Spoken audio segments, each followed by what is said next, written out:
Hi, welcome to In the World of Winooski. I'm Mayor Christine Lott, and I'm joined today by our Director of Public Works in the City of Winooski, John Rauscher. Welcome, John. Thank you. We are here to talk about two bond votes that you'll see on the Town Meeting Day election this March. Before we dive into the details, just want to start with what is a bond vote? If you haven't voted recently in Winooski, we have had several of these. A bond vote is basically a loan that the city takes out to cover significant expense items, and we are required by state law to get voter approval on that.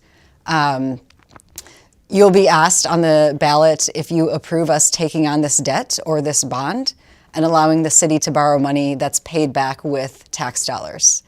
There's going to be two bond votes on the ballot this town meeting day. For example, John, can you share some items that might typically require a bond vote? Sure.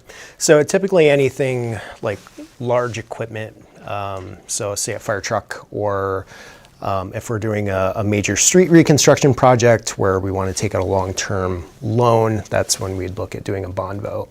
Yeah, it's items that take like 10, 20, 30 years in order to pay off. Correct, yep.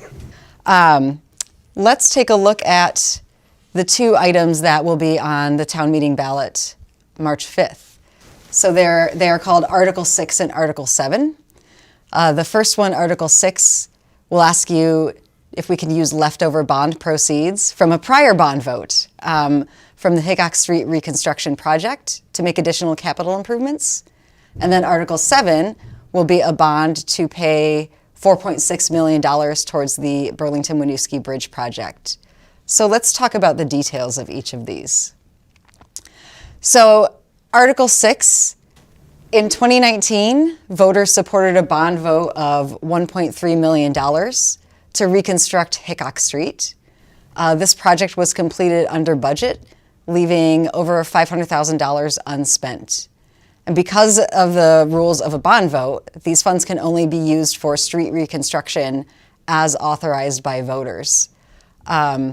John, can you tell us a little bit about the leftover, like how did we end up with leftover money from Hickok Street? Yeah, so we as you mentioned, we performed a reconstruction project on Hickok Street primarily because of water main replacement work that was pretty critical. We were having multiple breaks. So we reconstructed the entire street, sewer, paving, sidewalks, curbing, and we ended up being a bit more efficient with the project because we didn't have to reconstruct the entire street. We were able to do some work without disturbing some of the piping underneath. So we were able to what's called slip line sewers. So we didn't have to excavate down to the sewers to rehab them. So saved us a significant portion of funds that is now allowing us to potentially roll that to another very similar project. Yeah, and we can't, because of the laws around these bonds, it's not like we could invest this money or put it into the general fund or use it for other purposes. Right, yep. So this is the language, the actual language you'll see on the ballot, asking to approve use of up to that $515,000 of unexpended proceeds for work on, we don't have the actual streets listed in the bond language, for additional infrastructure improvements. So let's talk about what those are. So this is a picture of our annual paving plan, and can you tell us a little bit about that and then dig into where I've noted here bond vote approval? Sure. So this is a slide that we showed during our public budget presentation. So what you can kind of see here is there's two boxes, both with some FY25 work that we're proposing. So on the right-hand side, you'll see some streets that are listed for the bond vote work. So that is Reginald, Bernard, Florida Ave, and I believe Gale or Roger? Gale Street up there. So what we're proposing to do is use those bond proceeds that are left over to replace the concrete curbing, which is in really, really poor condition. Some places it's not even existing. And we're also replacing the sidewalks for those streets because of the grade of the roadway. If we're increasing the curb height, we're also going to want to increase the sidewalk height as well, so we have proper drainage. And what that'll allow us is in a future year, FY26, we can go ahead and then resurface those streets. So we have to do some of that work before we can, get to the resurfacing work. And these streets were actually planned for resurfacing a year or two ago, is that right? Yeah, correct. So our crews actually have done quite a bit of work on those streets already. Our internal DPW crews will go out and the manhole structures in the street, they'll bring them back up to grade and make sure they're in good condition. That takes a few weeks to do that work. So a lot of these streets are prepped for paving work. And then looking back at the slide, we have in the upper left regular FY25. So there is always funding annually for a certain amount of repaving work.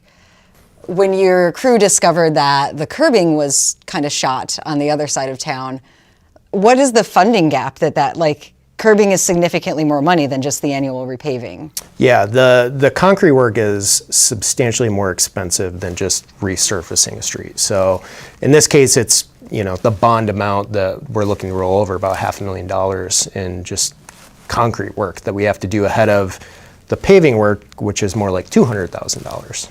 Okay. And so you said it would be FY26 when the actual paving would happen. Right. So to be clear, will FY25 work happen this upcoming summer or the one after?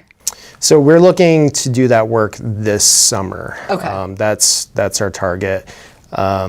We do have some big construction projects going on, so there is a chance it could slide into the beginning of FY25 is it bridges into the next year, so it could be later in FY25, but within the FY25 period, targeting this summer.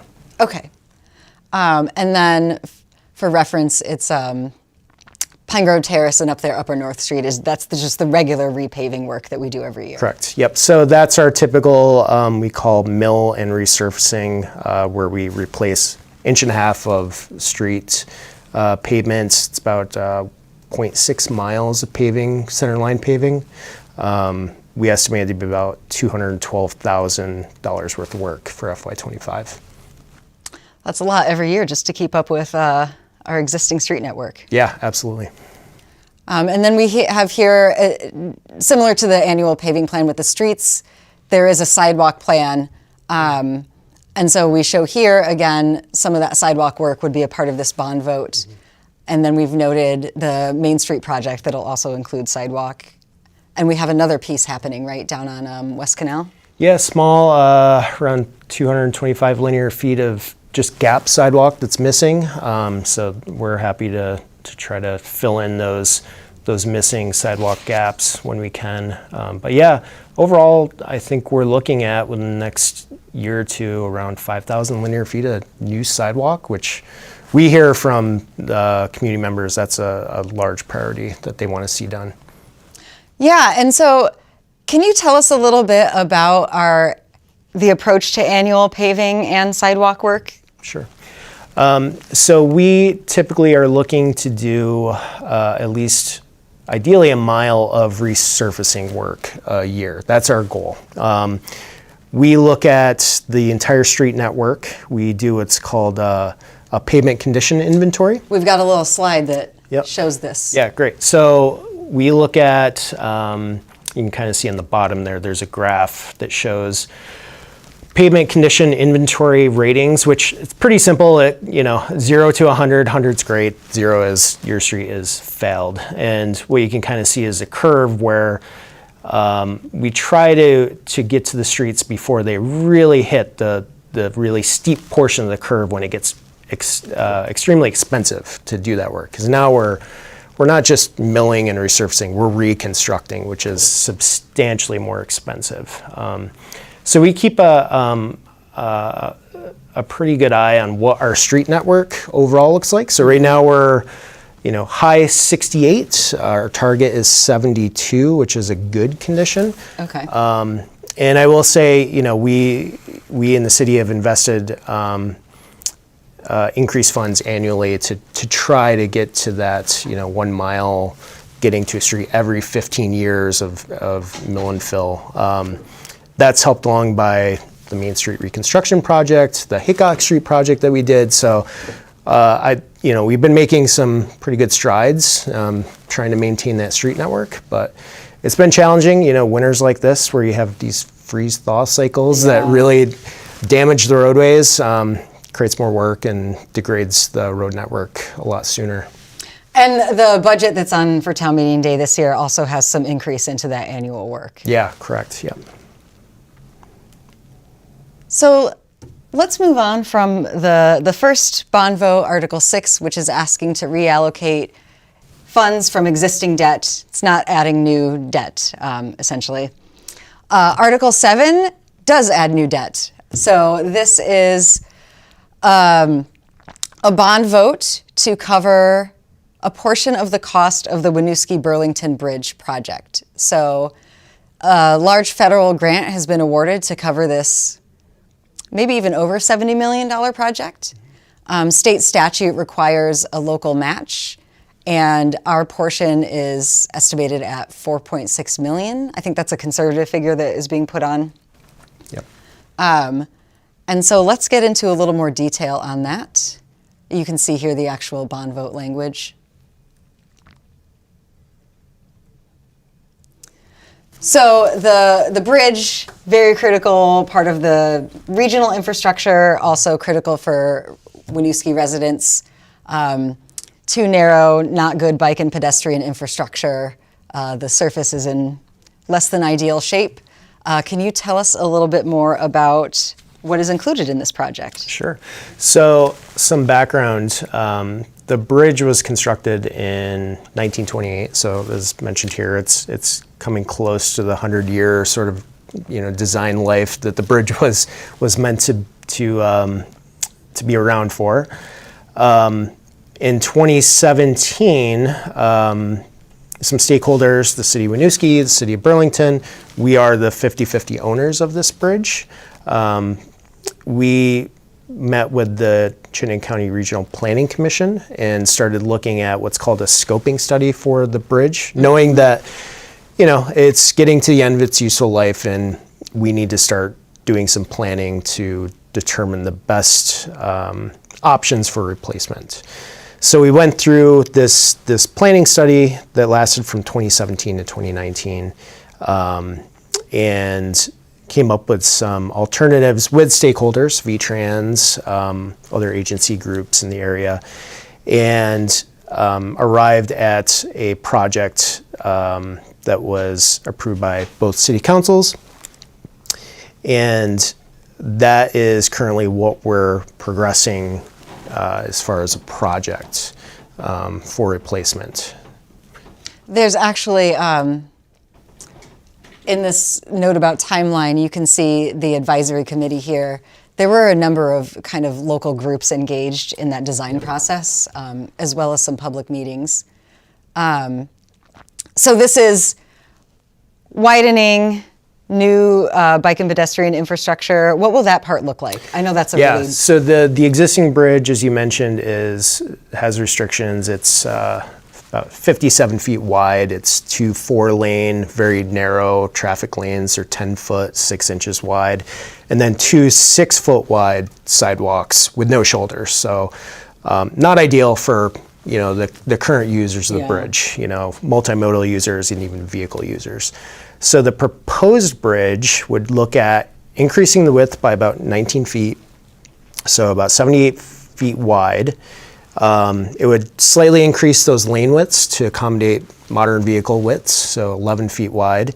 But it would really, where this bridge is going to have the most enhancements on the bike pedestrian side. So we're looking at 2-foot shoulders on either side of the vehicle, the end of the vehicle lanes, just to give a little buffer, and then 12-foot multi-use paths protected by a barrier on each side. So pretty significant increase in width, but mainly to accommodate the multimodal use of the bridge. So twice as wide and with a barrier there, a lot safer for the folks walking and biking across. Right.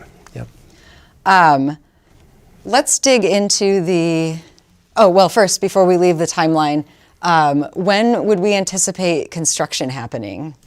So construction would start around 2027. And that is primarily driven by our federal grants that we have. So back in 2022, we received a federal DOT RAISE grant for $24.8 million, which is a significant portion of the bridge. But that really triggered this bond vote and moving forward with this project. And with that grant comes these pretty restrictive timelines for building the bridge. So we actually have to be completed by 2031 per the grant requirements. Okay. So that is why we're looking at 2027 to give us, 2 or 3 years of actual construction.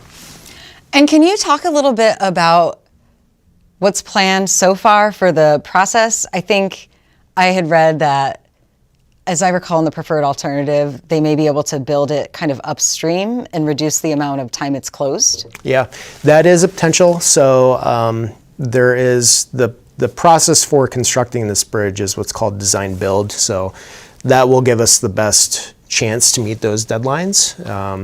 And one of the options they're looking at is accelerated bridge construction, where they build the bridge physically next to the existing bridge.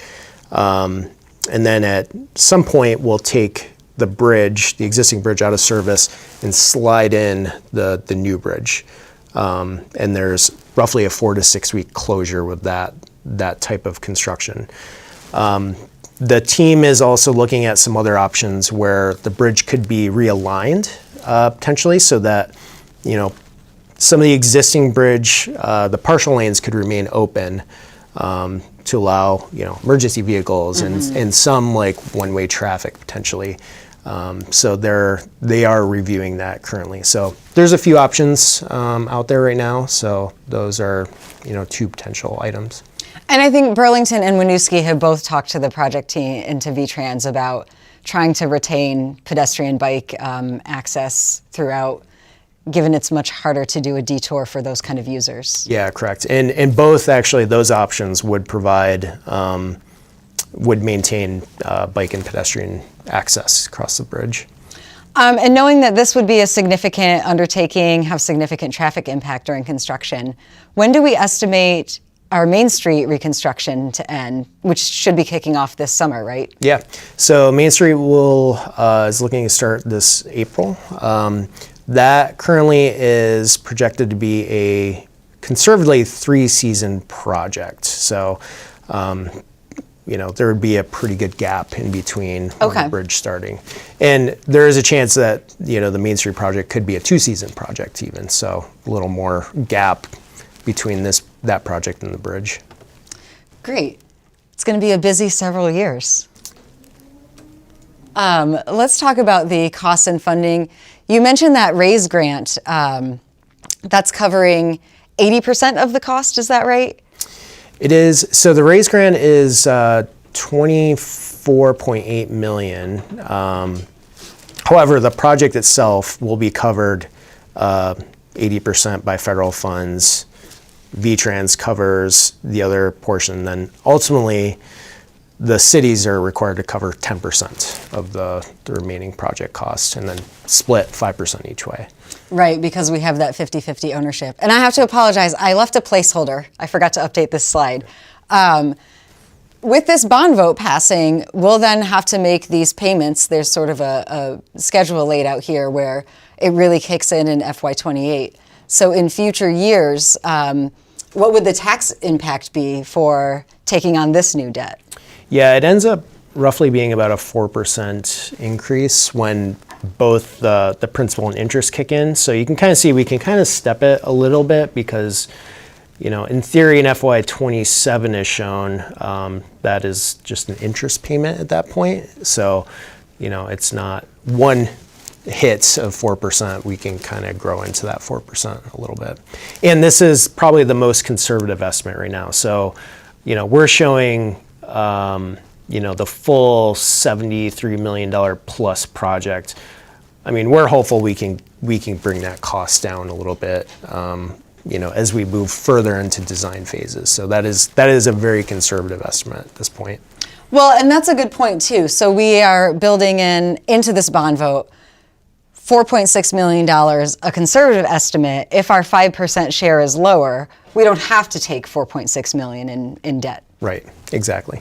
And so we wouldn't be having to work quite as much in, but we need to have the space and the voter authorization in order to continue forward with the project. Yep. Yeah, it's an up to amount. And then when we actually know, when we go out and bid the project and get actual numbers, then we'll go out and get the financing needed to cover that cost, which, as shown, this is conservative.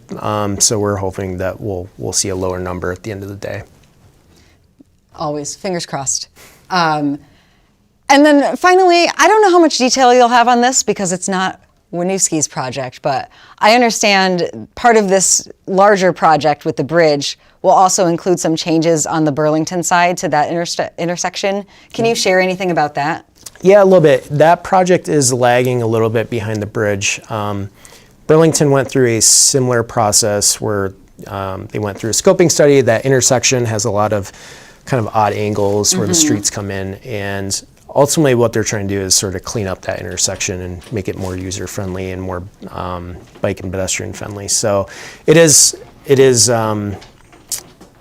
sort of a separate project from the bridge, but the timeline is happening at the same time, same consultant, and it's not not a Winooski cost, but it makes sense to do at the same time. It's adjacent to the bridge, so we're not disrupting people twice, and we can do it concurrently. So that's that's about it on that one. Last off the cuff question. Speaking of disruption, so I mentioned previously we've got our Main Street project starting now. This is coming presumably in 2027. There's also the Exit 16 Double Diamond Interchange project in Colchester, just north of our Main Street. Do you know what the timeline is on that? I think the latest is there's no work happening this summer. So construction that did occur was part of a phase 1 construction project, and from what I've heard is from VTrans is that they have not bid out the second phase work. Okay. And that is the very disruptive work where they're completely changing that interchange. So no work happening this summer, but potentially next summer. Okay. So a lot happening on the corridor. There's a lot. I mean, but when you look at these 3 projects, so the bridge that we're talking about tonight, that project on the interchange, and then the Main Street project that will be starting this summer, all of these are going to have significant improvements for bike lanes, pedestrians. We're talking like tens of millions of dollars coming into multimodal projects just in this very small area to support the broader region, but also, this is part of Winooski's community vision and master plan. Yeah, absolutely. So we are here talking about these bond votes in service of upcoming town meeting day election, March 5th, Tuesday. I have some details here on this slide. You can actually request an absentee ballot and vote early. You could stop in City Hall and vote early, 27 West Allen Street if you're not familiar. And then voting in person is at the Winooski Senior Center. That's at 123 Barlow Street. The polls are open 7 a.m. to 7 p.m. And this is a local election, which means for Winooski residents, all legal residents can vote, regardless of U.S. citizenship status, given our all-resident voting vote. I am so tongue-tied. The all-resident voting measure that came up 2 years ago and was enacted by the legislature. So please come out. Please come support both of these bond votes. To recap, Article 6 to reallocate actually, let me go back to that slide. to use leftover bond proceeds, reallocate that $500,000 from the Hickok Street reconstruction for additional capital improvements. This won't raise your taxes and will allow us to redo curbing, sidewalks, and streets on the east side of town. And Article 7 will provide us enough debt capacity to provide a 5% local match to the Burlington Winooski Bridge project. Both of these will create a lot of safety, equity, infrastructure improvements for Winooski. Well, thank you so much. Thank you for joining us tonight and getting into the details, John. And thank you for joining us. Hope to see you on Town Meeting Day, Tuesday, March 5th.